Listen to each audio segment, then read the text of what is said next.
What's up everyone, welcome back to Zozo Anime. After what felt like an endless wait, One Piece is finally back and this return is anything but normal. Because what's being revealed in chapter 1177 is no longer just the continuation of the Elbaf arc. It feels like the opening gunshot for a war that could decide the fate of the entire One Piece world. And the craziest part, the one who kicks off this shocking moment isn't T. Luffy, not Zoro, not even any of the Straw Hat's heavy hitters. It's Usopp. That's right, the guy once considered the biggest coward in the crew stands tall, lifts his head, and straight up insults the god ruling the world. You heard that correctly. If these leaks are accurate, this is easily one of the most insane and shocking panels in chapter 1177. In the middle of a brutal battlefield, Usopp unleashes a massive explosion aimed directly at Emu. And right after that, from the very mouth of the one sitting at the pinnacle of power in Mary Geoise, a chilling declaration echoes. This battle will divide the world. That line alone tells you everything. This is no longer a normal clash. This isn't just the Straw Hats facing a stronger enemy. This is the moment the war that will decide the fate of the world officially erupts in Elbaf. And as always, the price will be blood, injuries, and fallen comrades. Just look at killing him to understand how serious things have gotten. His severed head sits in Jinbe's hand, a pitiful and utterly humiliating sight. A proud holy knight, someone who once looked down on everyone, mocked fishmen, and insulted Sanji's allies as trash, is now reduced to screaming in agony. His legs are tied up by Sanji and Frankie like a pig ready for slaughter, and his head can no longer regenerate. That so-called immortality, the pride of the Holy Land, has been completely neutralized. And this is what makes the chapter truly terrifying. The question is, how can someone bound by a contract with the highest power, someone granted near immortality, lose their greatest advantage? Oda never draws anything without purpose. If you remember chapter 1176, Lilith took out the Omnitrain converter odds from Vegapunk's box. What Frankie used to power up and shoved straight into that monster's mouth wasn't regular cola. It was super heavy cola. This isn't just fuel anymore. It's an extreme form of energy created by draining heat to the point that entire schools and libraries froze into massive blocks of ice. That bone-chilling cold doesn't just affect the environment, it interferes directly with biological structures, freezing energy flow within the contract and completely shutting down cellular regeneration. In other words, the world government's invincibility has a weakness. They believed granting contracts could create unbeatable gods' forces capable of crushing any nation. But no, against Vegapunk's science and the Straw Hat's raw power, that so-called immortality can still be broken. Killing him's downfall isn't just a personal defeat, it's a direct blow to the arrogance of Mary Geoise. Their absolute dominance is starting to crack. Their subordinates are beginning to feel fear, because for the first time, defeat is no longer impossible. But if you think that's the biggest shock of chapter 1177, think again. Because the next person to slap Emu in the face is someone no one expected, Usopp. Picture this. Usopp struggles to stand in the middle of the battlefield. His body is drenched in blood, covered in wounds, bones likely broken, breathing heavy, but his eyes are locked straight onto Emu. Standing before him is the entity holding ultimate power over the world, someone who can erase an entire island with a flick of the wrist. And yet Usopp doesn't back down. He shouts straight at Emu, declaring that Elbaf is the land of proud warriors. This is what makes Usopp truly great. He's always been the embodiment of fear, hesitation, and the instinct to run. That's exactly why, when he chooses to stand his ground, it carries more weight than anyone else. Oda didn't choose Usopp for this scene by accident. Usopp represents the very thing the celestial dragons hate most: the will of freedom and the resilience of the weak. His dream of becoming a brave warrior of the sea has finally collided head-on with the highest authority in the world. And the insult he throws at Emu, that's the real killing blow. Coward. Yes, the so-called final boss, the one worshipped as a god, doesn't even dare to face his enemies directly. He uses dirty tactics, manipulates Dory and Brogy, and possesses Gunko as a human shield. So what kind of god is that? If he is truly supreme, why not fight in his own body?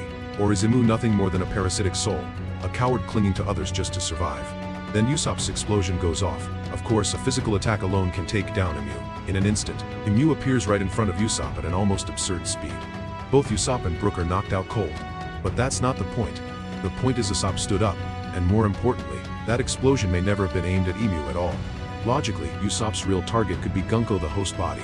Did he plant some kind of trap before going down? A corrosive seed, a gas that disrupts the neural link between Emu and the host, or simply enough shock to push Gunko's body past its limits? Whatever it is, one thing is clear. That seemingly perfect shell is starting to crack from the inside. But the resistance in this chapter does to stop there. On the western battlefield, an even crazier twist appears, and it's Chopper who delivers it. While Zoro, Dory, Brogy, and the giant warriors launch a full assault on the demonized army created by Dami Reversi, everyone believes they've figured out the rule. Defeat them once, and the transformation reverses. But that assumption is wrong. The defeated giants continue to regenerate. They don't return to normal. In an instant, the entire strategy collapses. At that moment, Chopper steps in. Monster Point activated. To the giants of Elbaf, his size might still seem small, but size has never been the point. Technique is, with a single punch, Chopper knocks down a possessed giant. And then something unbelievable happens. The victim doesn't regenerate as a demon, but immediately returns to normal. That moment changes everything. It proves that saving them is possible. The method was just wrong. This is no longer about strength. It's about technique. And in classic Oda fashion, it makes perfect sense. Chopper's devil fruit is the human fruit. If Amu's power turns victims into demons, stripping away humanity and free will, then its natural counter is humanity itself. Monster Point isn't just brute force, it's the ultimate manifestation of a small being's will to become a monster to protect others. That punch wasn't just physical, it carried human will, striking directly at the nervous system under Imu's control, awakening the remaining human inside. Meanwhile, Sanji proves again why he's one of the smartest fighters in the crew. Instead of trying to kill an immortal enemy, he separates killing him's body parts and restrains them individually, preventing them from reconnecting, and thus stopping regeneration. A simple, practical, and brilliant strategy, just like how Nami once handled Buggy. If you can kill it, divide and control it. All of this reveals a terrifying truth for the world government. Their so-called immortality, divinity, and absolute power can still be broken by Vegapunk's science, Sanji's intelligence, Chopper's technique, and Usopp's courage. But Amu isn't the type to sit still while his 800-year plan collapses. As the illusion breaks, he finally acts directly. And what Chapter 11/17 truly showcases isn't just his cruelty, it's his overwhelming presence, speed, and dominance. Usopp's explosion engulfs the battlefield, yet Amu remains untouched. He appears instantly before Usopp, faster than anything imaginable. This may not just be speed or advanced observation hacking, it could be spatial manipulation. And if that's the case, then the price of that power is Gunko, because Amu isn't in his true body. He's using Gunko as a host, and forcing that body to endure spatial warping, demonic control, and divine power is pushing it to its absolute limit. Every movement tears muscles, crushes nerves, and that's why Usopp's insult hits so hard.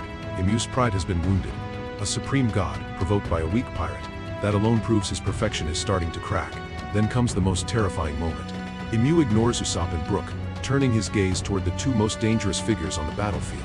Luffy and Loki, Nika and Nidhogg, and he declares, "Surrender or die, this battle will divide the world."